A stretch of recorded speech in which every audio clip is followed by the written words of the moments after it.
Hai, kembali lagi bersama saya Ruby Herman di program Rahasia Investasi Sukses. Kali ini kita bakal ngobrol bersama pengacara. Nah, pengacara ini kakak cantik, ya ada Kak Melisa. Halo, apa kabar Kak Melisa? Thank you Kak Ruby. Sama-sama. Sehat, alhamdulillah. Sehat. Oke, wah senang sekali nih. Ini pas banget karena saya banyak sekali pertanyaan-pertanyaan, terutama juga ya audiens juga pengen tahu apa sih ini pengacara. Here's my promise, I will rise and shine. Hai teman-teman, selamat datang di YouTube channel Ruby Herman. Sebelum kita nonton, jangan lupa untuk subscribe ya, karena subscribe itu gratis. Yuk kita nonton sama-sama. Banyak yang plesetin tuh, pengangguran banyak acara. Waduh, padahal kan ini adalah profesi gitu ya.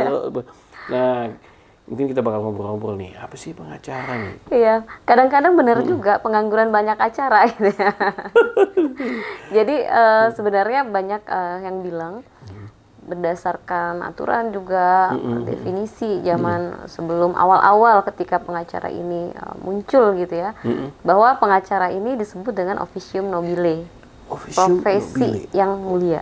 Oh, Ya. Nah, sehingga apa sih seorang pengacara ini tugasnya?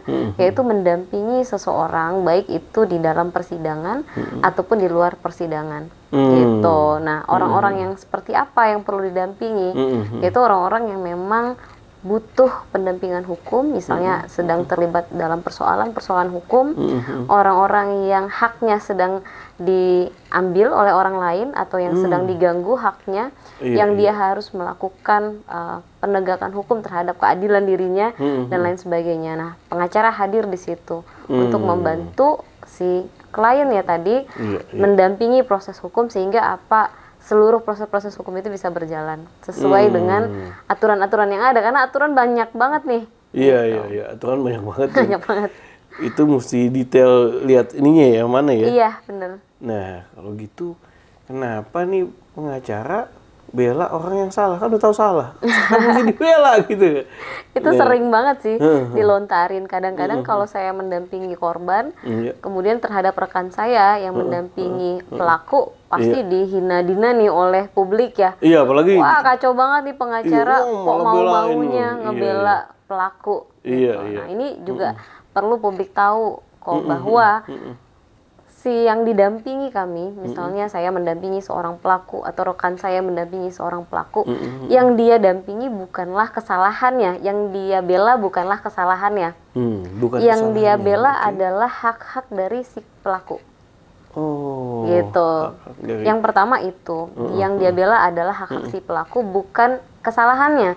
Nah, kalau kesalahan biarkan hakim nanti yang mempertimbangkan seberapa besar salahnya. Tetapi pengacara di sini fungsinya adalah untuk memastikan hak-hak dia sebagai warga negara terpenuhi.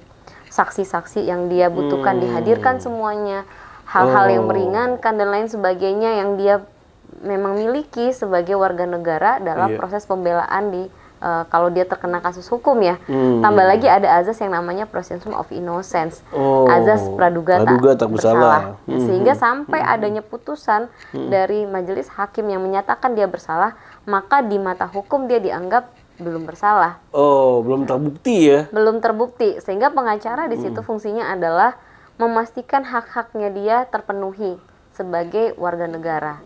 Gitu. Dia bantu belain itu juga ya? Iya, jadi bukan dia menutupi kesalahan, gitu, bukan dia mengaburkan alat bukti, enggak, dia hanya membantu si klien tadi, si pelaku tadi, dan memastikan apa yang semestinya itu terpenuhi. Karena banyak juga, misalnya, klien itu seharusnya dihukumnya hanya 12 tahun. Which is misalnya dalam pembunuhan berencana, kan biasanya hukumannya seumur hidup. Sebenarnya dia ini tidak melakukan pembunuhan berencana, pembunuhan biasa, gitu ya, tidak ada perencanaan dan lain sebagainya. Karena hak-haknya dia di dalam muka persidangan tidak dihadirkan, tidak ada yang membela, maka jadinya dia jadi seumur hidup. Padahal semestinya dia 12 tahun aja, gitu. Itu kan justru merugikan. Itulah disitulah pengacara muncul. Dan lain lagi hal, dalam hukum kita, kalau seorang pelaku, seorang tersangka, dia didakwa dengan ancaman pidana di atas 5 tahun, dia wajib ada pengacara kok. Oh, Gitu. emang harus didampingi oleh pengacara. Kalau nggak ada gimana? Kalau Negara yang siapkan. Oh gitu. Kalau misalnya nggak punya dana gitu ya, itu Iya. negara yang siapin. Iya, gitu. Jadi ada proses hukum pro deo untuk orang-orang yang memang tidak mampu disiapkan oleh negara kuasa hukumnya. Nah, misalnya Kak Mel nih tadi misalnya bela orang yang dugaannya bersalah. Iya. Nah, tapi realitanya dia ngaku gitu. Iya, saya ini. Berarti Kak Mel tugasnya adalah membela untuk hak-haknya aja ya gitu ya. Jadi pengakuan dari seseorang belum tentu memang menyatakan dia bersalah. Oh, belum tentu juga nih. Tentu. Walaupun dia ngaku. Iya. Jadi bisa jadi dia dalam intimidasi, bisa jadi tekanan dia atau apa tertekan itu. atau Iya. lain hal, sehingga kita harus memastikan itu memang terungkap di persidangan melalui Iya, bukti, saksi, ahli, dan biarlah hakim yang menilai. Belum lagi nanti ada yang namanya hal-hal yang meringankan atau hal-hal yang memberatkan. Kalau dia sudah mengaku dalam proses dia kooperatif, dia tidak mempersulit proses pemeriksaan dan lain-lain, itu akan menjadi hal yang meringankan. Gitu. Nah, kita wajib juga memperjuangkan hal yang meringankan bagi pelaku. Oh, gitu. Kalau memang ada hal-hal yang Ada hal meringankan, yang walaupun meringankan. banyak juga pelaku udahlah jelas bersalah, ternyata dia malah ikut menutup-nutupi, menghilangkan barang bukti, ya nggak ngaku salah Kalau gitu. salah ya. Ya, dia nggak punya hal yang meringankan. Oke. Nah, kalau pengacara itu di posisi hukumnya tuh gimana, kan biasanya pengacara di hire nih. Ya. Ya kan. Nah, artinya berarti yang meng-hire itu secara jabatannya lebih tinggi atau gimana? Jadi konteksnya tidak bisa dipersamakan kayak antara majikan dan Atasan bawahan bawahan ya, gitu ya. atasan bawahan. Tidak seperti itu. Ini dalam situasi seseorang dalam persoalan hukum lagi kalut, dia butuh orang-orang yang nge-guidance dia terkait dengan persoalan hukum yang dia miliki. Gitu. Iya, iya, Sehingga iya. justru posisi kita harus berada di atasnya si klien, karena kita yang lebih memahami Iya, iya. proses hukumnya harus seperti apa, aturan mana yang harus dipakai dan lain sebagainya. Setidak-tidaknya beriringan lah gitu. Karena kebanyakan klien yang kita dampingi jadi kayak sok tahu juga nih urusan hukum. Oh, Enggak, saya iya, enggak iya. ini, saya begini gitu. Nah, sebagai pengacara yang baik, kita nggak boleh mengikuti apa maunya klien hanya Iya, karena iya. dia yang nge-hire. Mhm. Sementara kita tahu itu akan menjerumuskan dia. Nah, di posisi-posisi Iya, itu kita iya. harus tegas dan menyatakan itu nggak kayak gini nih caranya yang begini ini yang benar Iya, iya. gitu. Yes. Berarti secara langsung pengacara yang lebih di atas lah ya, atau seiringan tadi Iya, seperti karena yang kalau kita Kak cuma Mel bilang ikutin kan. dia biar dia happy aja, Iya. nggak tahu dianya justru dirugikan dengan nasihat itu hanya karena menyenangkan dia yang meng-hire ya. Iya, Gitu. iya, Itu sering banget kejadian. Gitu. Kalau saya justru kalau itu jelas-jelas merugikan dia dan dia ngotot di situ, saya akan langsung disclaimer. Gitu. Yo. Kalau enggak ya saya putus kuasanya. Karena itu pasti iya, iya. merugikan dia Iya, dan saya iya. tidak mau berada di situ. Dan kita punya pilihan untuk itu. Oh, punya pilihan juga. Kalau pengacara. memang tidak bersesuai dengan strategi yang semestinya yang kita yakini, Iya, ya, iya. dan dia ngotot melakukan itu, maka dengan kesadaran kita punya moral, kode etik, kita layak untuk melepaskan kuasa. Karena ini berhubungan sama track record kali ya juga ya. Iya, Track record pengacaranya juga tuh. reputasi ya. Reputasi ya. gitu. Iya. Kan kalau semakin banyak memenangkan kasus kan Ya. artinya lebih jadi hits Iya, gitu tapi ya. sebenarnya ya Atau Pak gimana? Ruby, Gimana? kita itu tidak boleh di dalam kode etik menjanjikan lu nanti kita dampingin pasti menang, tenang aja. Nggak Oh. boleh ada janji-janji seperti Nggak itu. boleh Sama gitu halnya ya, kita iya. nggak boleh iklan ya. Gitu. Oh. Jadi yang kita sampaikan itu adalah Edukasi Iya, atau apa? bahwa kita tidak menjanjikan ini menang atau tidak. Yang kita pastikan selama proses hukum ini berjalan, kita akan dampingi dengan advice hukum yang terbaik untuk dia. Oh, Gitu.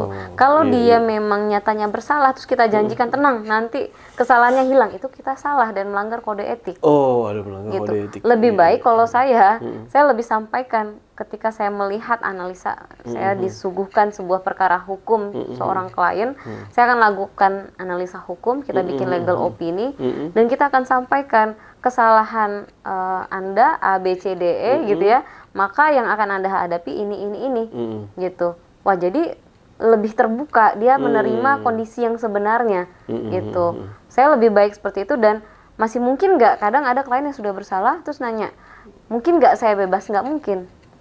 Kita Oh, malah akan- pengacara juga bilang nggak Iya, mungkin. kalau dari situasi yang ada rasanya Iya. kok nggak mungkin, tetapi mungkin perlu dijabarkan lebih detail agar kita tahu ada tidak hal yang meringankan. gitu. Ini meringankan. Ya, ada Itu tidak kalau hal yang terbukti salah meringankan. ya, Kalau memang yes. jelas-jelas bersalah. Terus Iya, kalau iya. memang nyatanya dia kita lihat tidak bersalah, bisa nggak kita bilang, oh udah tenang ini nggak ada salahnya. Kita belum tahu, proses hukum masih berjalan. Sehingga kita bilang yang kita pastikan adalah seluruh kebenaran dia akan kita munculkan di muka persidangan. Mantap, Gitu. iya. Nanti hakim yang akan menilai. Hakim yang udah. Nah, saya banyak dengar juga banyak dugaan nih ya. Iya. Pengacara main dua kaki. Kaki kiri yes, kaki kanan yes. Artinya di musuh juga gitu kan. Di pihak lawan ternyata itu juga. Ya. Nah itu gimana konsekuensinya dan juga akhirnya kan nggak maksimal tuh kan. Iya, benar. Nah gimana ya bisa Itu sering terjadi di kota-kota besar. jadi salah pilih pengacara Jadi, gitu ya. sama halnya dengan profesi yang lain. Kan ada juga lah yang nakal seperti itu ya, main dua kaki. Tapi dalam kode etik itu dilarang sekali, sangat tegas. Bahkan kita bisa dicabut Izin? namanya? Iya benar, kartu keanggotaan kita, izin kita, lisensi kita untuk beracara jika terbukti seperti itu, gitu. Nah, balik lagi ini terkait dengan kredibilitas si pengacara ini, sehingga dari perspektif ini si klien juga harus lebih hati-hati, gitu, harus melihat pengacara ini secara track record seperti apa. Nah, gimana cara lihat itu? Iya kan bisa dilihat dari perkara yang dia pernah dampingi, kemudian orang-orang yang pernah didampingi, Iya. kemudian pernah nggak ada persoalan hukum si pengacara ini, bisa googling dan lain sebagainya lah, atau bisa juga meminta komitmen sejak awal. Tapi kalau kejadian juga tetap aja dia main dua kaki ya bisa dilaporkan. Bisa dilaporkan, ya? Gitu. Oke. Jadi klien berhak untuk melaporkan itu kepada organisasi advokatnya. Gitu. Tapi yang saya pegang ya karena kita sebenarnya adalah even itu officium nobile, profesi Iya, yang mulia, justru itulah kemuliaan yang harus kita jaga. Yes, Gitu. yes. Saya lebih memilih untuk kalah daripada main dua kaki karena Iya. kepercayaan itu mahal harganya. Iya, iya. Nah kemudian juga gini nih, kalau bicara tadi kan dilihat dari portofolionya juga deh ya. Ya, Nah, apa yang ditangani, terus begitu bagaimana track record-nya, ya. terus service-nya dan lain-lain Ya, ya. Nah, itu berarti kita mesti analisa juga ya pengacara itu ya, masing-masing. Nah, berhubungan sama passion-nya kalau Kak Melisa ini, Ya. saya lihat kebanyakan ke pelindungan terhadap ibu dan anak gitu, atau wanita ya, perempuan ya, ibu Perempuan dan dan perempuan anak. ya. Kayak rumah sakit ibu dan anak. Ya, perempuan dan anak gitu ya. Nah, apa ini yang membuat Kak Melisa ini lebih cenderung ke sana? Iya, sebenarnya kalau passion dan konsentrasi bidang hukum saya lebih ke hukum bisnis sebenarnya. Oh. Ya, S1 S2 saya hukum bisnis. Hukum bisnis. Kemudian saya juga Kok bisa? saya juga CLA, Certified Legal Auditor. Yes, Jadi yes. legal audit sebenarnya. Legal audit. Jadi Iya, saya iya. lebih ke hukum bisnis, pasar modal dan lain sebagainya. Tetapi memang kalau kita lihat saat ini kan banyak banget ya perkara-perkara perempuan anak ini nggak reda-reda gitu. Ketika saya mendampingi kasusnya salah seorang anak sahabat saya itu Iya, waktu iya. kasusnya David Ozora, Oh. alhamdulillah ya cukup iya. maksimal, hukumannya juga maksimal. Nah, ke depannya jadi banyak netizen yang menghubungi setiap kali ada penganiayaan di lingkungannya, ada kasus. Kemudian kan saya mendampingi Miss Universe, gitu ya. Kemudian ada yang lain dan yang lain, ada yang viral dan ada yang tidak viral. Saya menjadi kayak ada panggilan hati juga nih, kok gitu, bahwa kasus-kasus ini ternyata segitu masifnya, yang udah viral aja nggak justice gitu Iya, ya. kan no viral no Iya, justice. yang gitu. udah viral aja justice-nya panjang banget jalannya, berdarah-darah gitu. Iya, Apalagi iya, yang nggak viral. Ini yang mengetuk hati saya untuk membantu mereka. Iya, Nah, iya. mungkin tidak semua yang mampu untuk saya dampingi secara fisik, tetapi kebanyakan dari netizen ini mereka menghubungi saya kapanpun dan bertanya kira-kira langkah hukum yang terbaik seperti apa. Tapi kalau basicnya sih kayak Iya, hukum bisnis. Hukum bisnis ya? Ya ini panggilan hati aja. Jadi Panggilan mungkin hati, ini iya, bagian iya. dari pengabdian saya aja. Iya, iya. Gitu. Karena kita memang pengacara itu ada beban moral apa yang kita bisa berikan di society. Oke. Mantap nih. Nah, kemudian juga Udah kalau butuh bicara- pengacara? Hah? Ini justru saya lagi tanya. Coba tahu butuh ya. Nah, kemudian juga nih. Tadi kan juga sempat tuh sama Kak Melisa bilang, apakah pakai jasa Kak Melisa pasti menang? Tadi kan? Ya, Kan ya tidak ada yang bisa memastikan itu. Tidak ada yang bisa Dan memastikan tidak itu menjanjikan ya. untuk Dan nggak itu. bisa menjanjikan itu karena tadi ada kode etiknya Iya. dan lain-lain. Nah kalau gitu, apa yang menjadi core value-nya nih dari Kak Melisa sendiri nih sebagai seorang pengacara nih? Ya, saya tidak akan pernah meninggalkan klien saya di tengah jalan ya, apapun judulnya. Oh gitu? Gitu. Nggak pernah meninggalkan Saya nih? tidak akan pernah meninggalkan klien saya. Jadi yang saya Asik, pastikan, yes. saya tidak bisa menjanjikan kemenangan, tapi pastilah saya akan mendampingi sampai akhir. Wih, Gitu. kayak lagu nih. Saya akan mendampingi sampai akhir, mengupayakan Iya. kebenaran dan keadilan yang menjadi tujuan dalam perkara itu. Tapi kalau Kak Melisa sendiri dalam memilih kasus ini, apa sih yang menjadi kriterianya? Iya. Sebenarnya kita nggak bisa juga main tolak perkara gitu ya. Tapi kan mungkin ada opsi ya, mungkin. Ya, sepanjang tapi kita kan boleh memilih perkara sesuai dengan moral yang kita miliki. Iya. Gitu. Tadi kan cenderung ke perempuan dan anak. Iya, jadi Iya. karena dari dulu bahkan sebelum saya mendampingi kasus perempuan dan anak, zaman saya masih ngurusin bisnis, pasar modal, koperasi gitu ya, saya memang tidak akan pernah mengambil kasus terkait dengan bandar narkoba. Oh, oke. Saya tidak akan pernah mengambil itu. Iya, gitu iya. kan. Saya juga tidak akan mengambil pelaku seksual. Saya tidak akan pernah mengambil itu. Gitu. Nah, yang lainnya mungkin kita lihat karena zaman sekarang mudah sekali orang dikriminalisasi, gitu. Dikriminalisasi sehingga selebihnya mungkin saya akan melihat sesuai tidak dengan moral saya.